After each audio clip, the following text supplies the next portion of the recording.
The Hall of Famer joins us from NFL Network, Canton, Ohio, and all sorts of places where great football players go to talk and live. What's going on, Michael? Thank you for joining us on Damon and Ratto. And sure enough, QB1, Trey Lance, QB2, Jimmy Garoppolo. What do you think of that?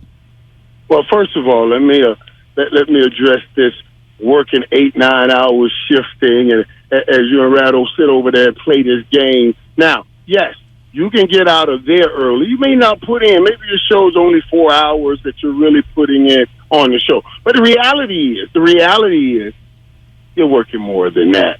You see, with your job, you got to prep, you got to watch other events. I know though we enjoy watching them, it's still really work. You got to watch those games. That's work for you. You sound like me talking to my wife, by the way. This is what I tell Jillian all the time. Honey, I'm working. I got to watch these football games. Right. So when we start saying, well, we're lucky. My show is for 4 hours on Sunday, 2 hours on Monday. I don't have to work a 9-hour shift. But I do a lot of work preparing for them little hours on Sunday and little few hours on Tuesday. You know what I mean? So all week, you really are working. You're just not in the office. I addressed that first. But let me tell you this. How this works out, speaking of working, for the San Francisco 49ers, for me, puts them right back at number 2 now. Maybe if you say teams in the NFC, I'll put the Rams up there first because they're the world champion, and they added to their roster. I'll put San Francisco right now second in the NFC because they kept Jimmy Garoppolo. That was a turn, even in front of my Cowboys. They did just beat the Cowboys. The only thing that pulled them back was Trey Lance being new. Now, if new ain't playing well or it gets into a real bad situation, you can go back to old that almost got you to 2 Super Bowls. It's an incredible get for the 49ers. And be gone with all of these damn people that always come up and talk about, well, you don't know what that does to Trey Lance. If it breaks Trey Lance, he ain't the right dude for you in the first place. That's all I got to say. So be gone with all of those people. That's all I'm saying.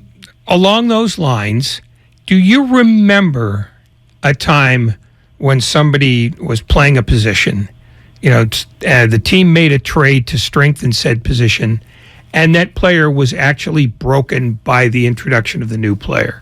Because it seems to me like most NFL players understand the business pretty quickly, and that's almost a non-factor. But you would know better than I. Well, it's not the same scenario, but I think Carson Wentz was kind of broken. You see what I'm saying? And what happened with him in Philly? Look at how great that started, and how bad that ended. So we know if it had such a ring at 2015, you were almost at MVP level, and you playing MVP, and you got hurt. Somebody else comes in and takes him to the Super Bowl, and you have never been the same dude since. That's broken. That is a good comparison in terms of how it didn't work out. But then, you hear about Carson Wentz's reputation in 2 other NFL cities, Indianapolis, and now he's in Washington, and there aren't great reviews coming out about how, just embracing of new teammates and cultures that he is. And that is, I think, the real difference that the 49ers have with Jimmy Garoppolo, because no matter what criticisms we ever threw Jimmy's way for how he played, the professional that he was never in doubt. He never rocked a boat. He never bit anyone in the media's head off. He maintained the cool customer demeanor with, the number 3 pick in the draft now right behind him. And he was just Joe Cool through the entire thing. And I think that made this a lever that they were comfortable pulling on, because they know that Jimmy will slide into that backup role and probably embrace it. Yeah, and not just Joe Cool, Joe. Give them even more credit than that. They became good friends. So that's how you know, and I believe this here will and can work from that perspective. First of all, John and Kyle has been wide open talking to him and being out front with everything, and for him to come back, this is a great deal for Jimmy Garoppolo. It seems like Jimmy Garoppolo should be coming back sad, the market, he didn't see that market there for him, and he go to another team.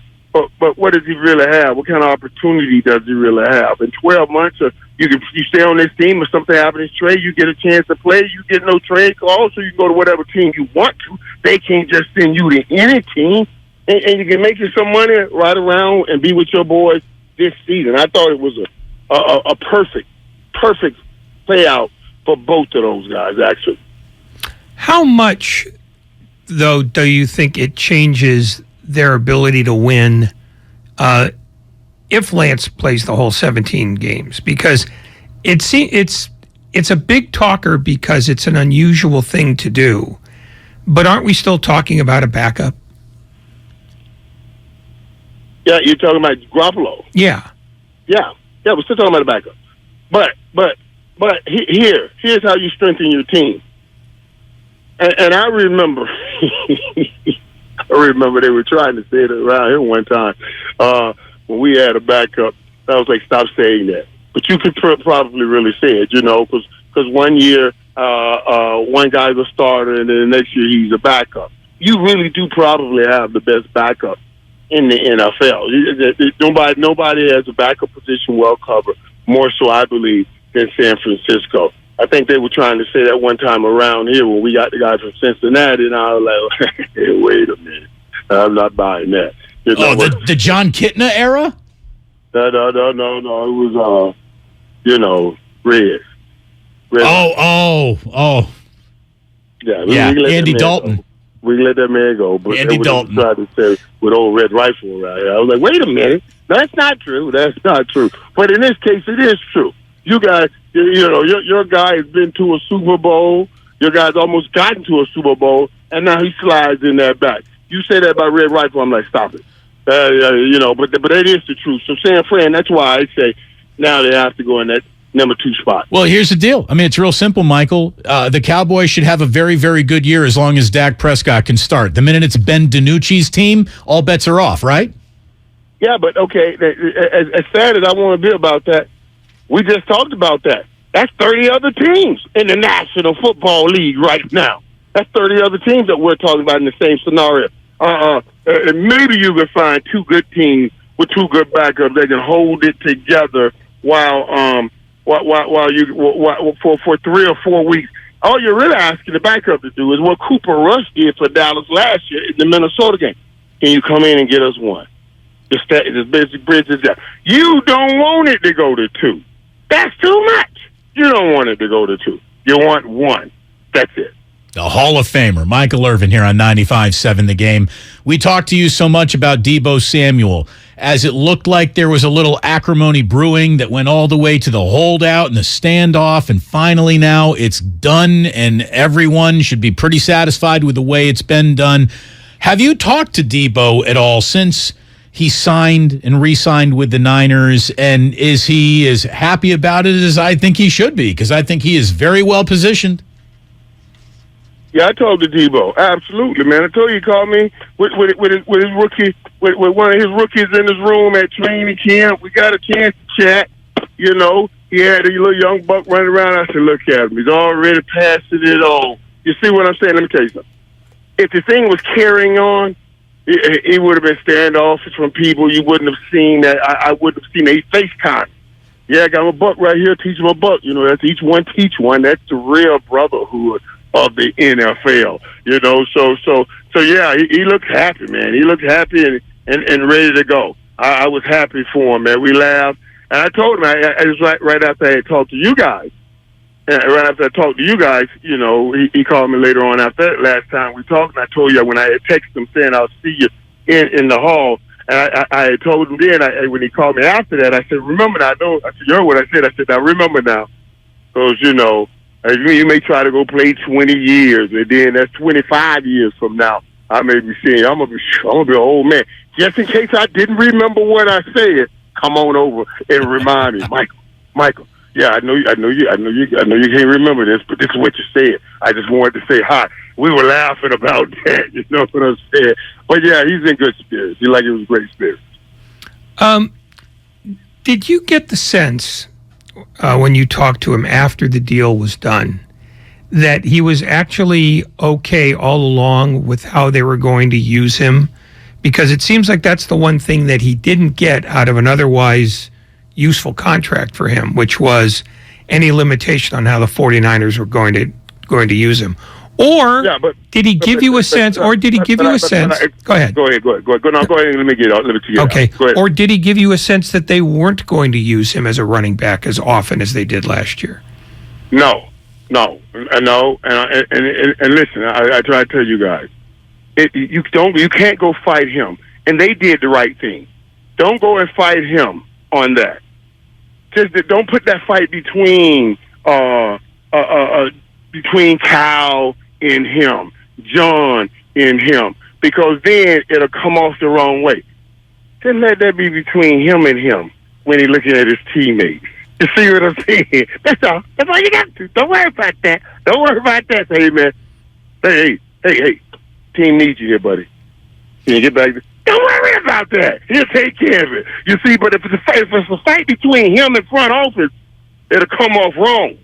But let's get in the situation, and the team don't need him.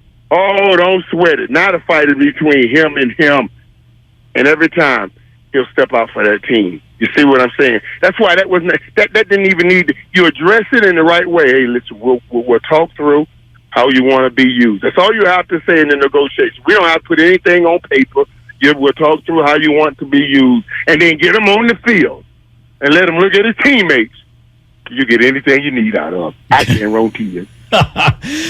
Michael Irvin here on 95.7 The Game. So the only apprehension that basically anyone has over Trey Lance and Jimmy Garoppolo coexisting would be a division in the locker room. Lance getting off to a slow start and veterans saying, well, we might not be playing like this, or we might play better if Jimmy were taking these snaps. And even though Lance, is still the future, he might not be the present as much as Kyle Shanahan wanted him to be.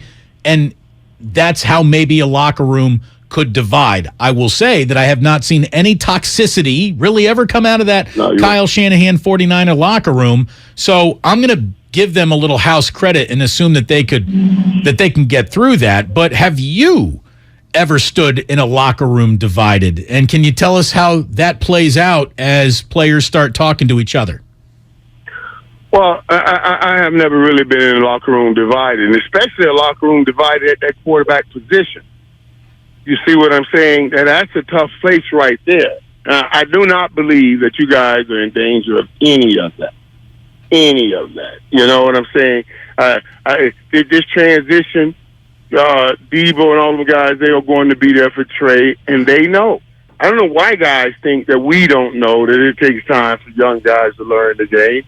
And the best thing to do, the best reps to get to learn the game is being in the game. So this team knows, they're smart enough to know, hey, obviously we got some great, we did some great things with Jimmy Garoppolo. But there's a ceiling there, and obviously they obviously believe there's a ceiling there, and this kid breaks us through the ceiling. We all in that locker room had to go through growing pains. I came into Dallas saying I can catch a BB in the dark, drop every damn pass they threw me in the first time, So I had to go through growing. Everybody, we all understand that. They're not just going to turn on Trey, on the situation, on each other. We understand that. This team will work that out. And I want to say this too, because you brought up something. Let's give more credit to guys like Kyle Shanahan and the Sean McVays, because we really hadn't seen any real locker room issues come out of all that they've done. Sean McVay shipped Jared Goff off and brought in Matthew Stafford. That's a tough deal. A lot of great friends Jared Goff had on that football team, and they go in the Super Bowl with him. You know what I mean? Similar to this. But they came right on in. They kept moving. Sean McVay kept that team moving forward, brought in Odell Beckham, kept them moving forward. And Kyle Shanahan is doing a great job managing this and managing all the things that go on with managing a football team. I think we talked about them as new wave coaches with all of these great plays and great design. Let's give them some credit when they've done a good job managing all of that and all those egos and personalities. As you watch training camps, the Garoppolo story seems to be the weirdest of all for any number of reasons. Was there anything else that stood out to you as, boy, I haven't seen that before, or that seems odd? Wait. When I see, what do you mean? When I see this Garoppolo session being kind of all this how it plays out, what do you mean? No, well, I guess what I mean is nobody really saw the Garoppolo thing playing out the way it did. And what I'm asking you is, what was the second weirdest story of training camp that you saw from anywhere? Oh, I thought you guys, what's the other weird situation? Like I said, Miami and Ryan Fitzpatrick and Tua is similar to this. And I thought Brian Flores did a pretty good job there, too, managing that. But you're talking about this year. Yeah, just now, what was the most bizarre thing you saw other than the Garoppolo signing? Which I saw when I thought was interesting. Yeah. Yeah, you get it. Yeah. What I saw and what I thought was interesting was the helmet swinging. Now, bizarre in this sense that I didn't know that the NFL couldn't reach their long hands inside of practice if you were swinging helmets and whooping a little tail. I didn't know that. Maybe it's a good thing I didn't know it, because maybe I would have gotten in a lot more swings and fights and all of that at training camp. You know what I mean? But I didn't know that until that. I thought that was strange and informative. You know what I think's been a little strange is how well Lamar Jackson has played for Baltimore, yet there still isn't a deal between the Ravens and Lamar Jackson. If you were advising Lamar, would you let him play a single snap this year without a new contract? Well, these guys are different, man. I tell you what, it blows my mind, but these guys are different. I wouldn't do it just because, and this is one thing I don't understand with Lamar. Like, Lamar's going to get a new deal. Like, this won't be the last deal for Lamar.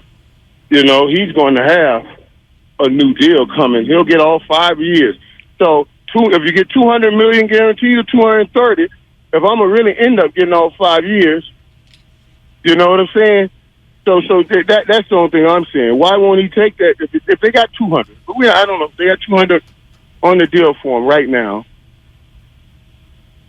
It'd be hard for me to leave that, buddy, and not take it and risk it. There's just it's about exposure, and the exposure to something going wrong is every single minute he's on the field. I mean, every single minute. Just got to protect himself.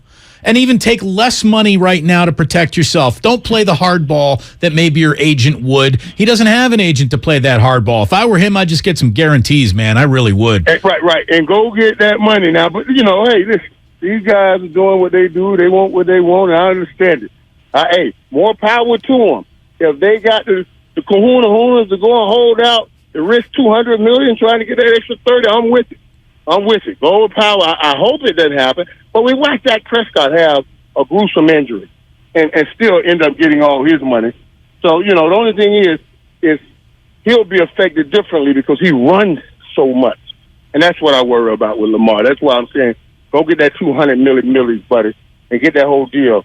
And then come on back and get another one. We are 7 days away from that first Thursday night game. We are now 10 days away from week 1. Michael, it is great to have you back on the air with us. Thank you so very much. So always good talking to you guys, man. That was a great deal. I'm telling y'all, boy, y'all lucked out with that Jimmy Garoppolo thing, man. So it should work out for you. Thanks, guys. Thank you. Michael Irvin here on 95.7 The Game.